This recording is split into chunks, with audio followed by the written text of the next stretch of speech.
Hello students. Gas liquid solution के बाद हमारे पास जो अगला टॉपिक आता है वो आता है क्या? Liquid liquid solution. और इसके बाद लिक्विड लिक्विड को मिलाने के बाद जो सॉल्यूशन बनेगा उसका जो रिजल्टेंट वेपर प्रेशर होगा,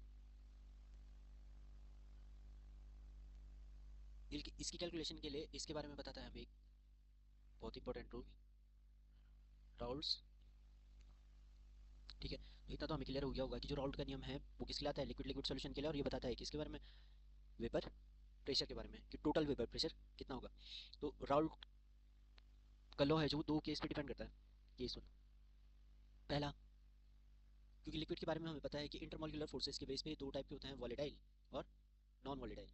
वॉलेटाइल मतलब जो आसानी से वेपर फेज में कन्वर्ट हो जाते हैं, नॉन वॉलेटाइल जो आसानी से वेपर फेज में कन्वर्ट नहीं होते। ठीक है, या जिनकी वेपर आसानी से नहीं बनती। ठीक है, तो केस वन राउल्ट ने बोला कि जो लिक्विड लिक्विड सोल्यूशन है वो किस प्रकार से बन सकता है कि उसमें एक कंपोनेंट वॉलेटाइल हो और दूसरा नॉन वॉलेटाइल। अब क्योंकि हमें पता है कि जो वेपर प्रेशर है वो वेपर्स पे डिपेंड करता है।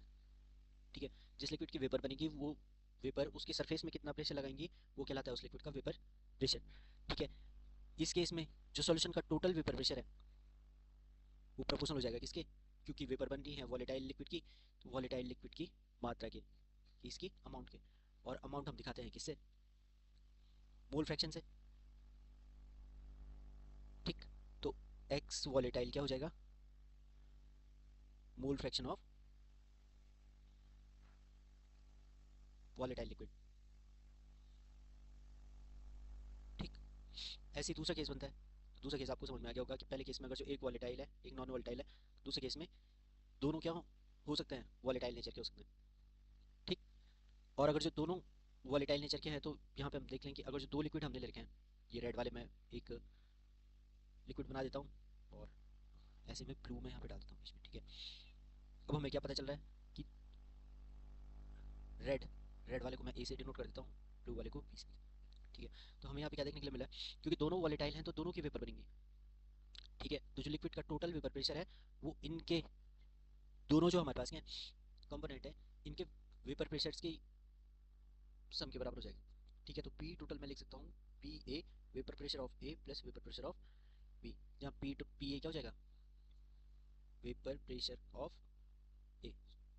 ठीक, ए मैंने रेड वाला दिखा रही है, तो ए के वेपर प्रेशर कितना लग रहा है यहाँ, और पी भी क्या हो जाएगा? Vapour pressure of B. अब हमें क्योंकि पता है कि जो ए का वेपर प्रेशर है वो डिपेंड करेगा कि कितने पार्टिकल ए में है, क्योंकि वो प्रेशर कौन एक्सर्ट करने वाला है? ए के पार्टिकल। तो पी ए बराबर हो जाएगा P not A X A, और पी बी हो जाएगा P not B X B. इस केस में हम पी टोटल बराबर किसके लिख देंगे? P not A X A plus P not B X B. और ये हमारा राउल्ट का नियम है। ये और केस वन और केस टू ये दोनों राउल्ट के नियम हैं। इनके बीच में आपको ग्राफ देखने के लिए मिलेगा, तो उसको अगले वाले टॉपिक में